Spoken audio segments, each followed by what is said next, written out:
Happy Monday, everyone. So today's topic, some simple truths about change.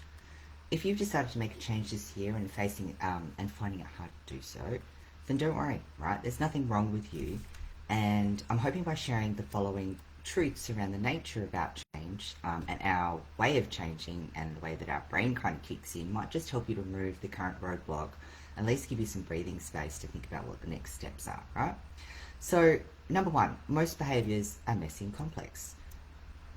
You probably intuitively already know that, but let's just take a really basic example such as like a daily choice. So, what most people would have, unless you meal prep like an athlete, is what do I eat for lunch, right?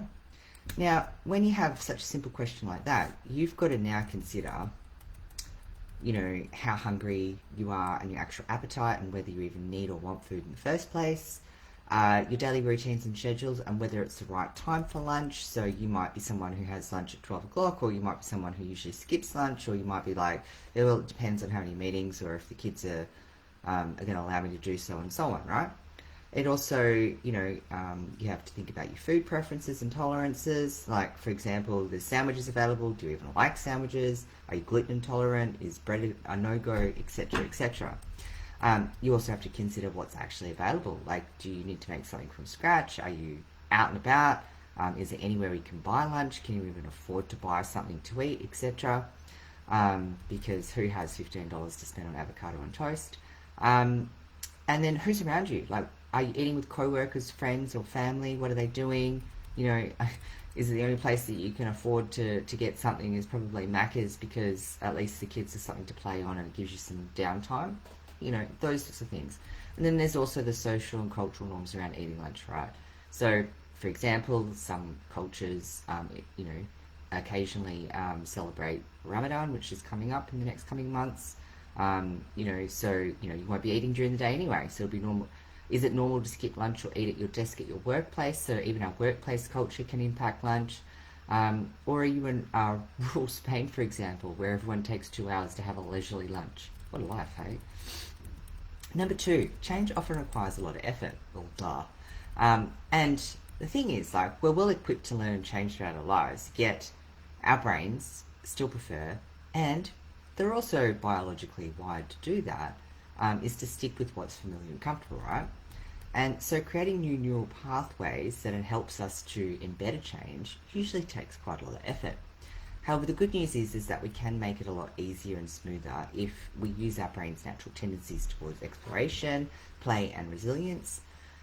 We go towards what's already working well.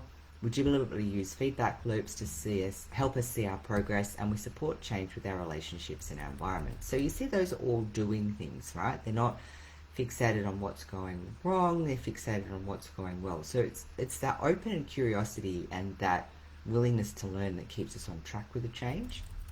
Number three, real change requires more than just helpful advice and simple hacks. Like, you can't just do a simple hack or one trick wonder, right? It's not going to just automatically make you make a major change. To make real change, we at a very minimum, have to believe that it's possible, that we have the capacity to change, and that we're willing to, take the steps necessary to embed that change, right? And number four, we need to balance acceptance and progression. So a lot of times we think that, striving for improvement means that we're broken and dysfunctional. It's the opposite that's true, right?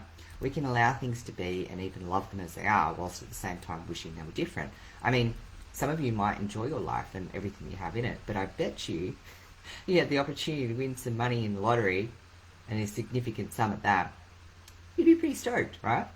So, making productive changes doesn't always require us to suck or to suffer first, right? So we don't always need like a transformative kind of event to trigger us into, some substantial change or major change. And there's two central paradoxes of change, rather. And that's one, only when we accept with compassion and kindness the way things are right now that we can truly hope to change them. If we are fixated on what things should be, or we don't look accurately at what's actually happening, then we're not arming ourselves with the right lens to be able to even make a change, right? Because we're denying the actual truth. And we also can't, and a similar vein as well, right? Like, we can't bully, panic, or criticize ourselves into lasting change either, right? And number two, only when we create safety and security can we venture out into the unknown and new territory. And this is because any sense of threat or fear or anxiety sever our ability to learn anything but aversive behaviours, which are, kind of like learned behaviours to avoid pain and to get away. And when we feel pain, fear, or distress, we try to avoid the suffering and regress usually into our preferred coping mechanisms. And that's usually because we don't know a different way yet, right? And it's a defensive strategy that's deployed by the brain to keep us safe, and usually means we end up doing more of the unwanted behaviour that we're trying to quit. Hello, stress eating, anyone?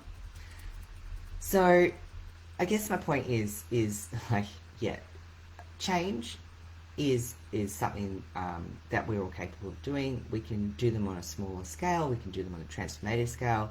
But don't beat yourself up if you're finding yourself regressing into old behaviours. You've got to remember that you've done this pattern so much time that it's kind of etched into your brain, a bit like the grooves in a record player, right? So if you want to change it, it's going to take a little bit of time and practice. So tell me in the comments what you are struggling to change at the moment, and let's see if we can provide you some advice or at least get some solidarity in that changing. One of the things I would like to change is probably the amount of time that I stay up later than I should watching Netflix after a long day. I don't do it all the time, but when I do, I find it really difficult to get on the couch and I kind of get sucked into it. And I usually do it when I'm very tired and stressed, which is counterintuitively. But it's usually because I haven't got a better way of kind of feeling like I've had some time to myself at the end of the day. So that's something I'm working on at the moment. And I have some strategies that I'm deploying in that, which I'll share once I successfully navigate through this. But my point is that we all have vices and things that we don't want to be doing, right? And opportunities to change because it's not serving what we want to do. So please share yours in the comments so that we can all learn from each other. And good luck with the change.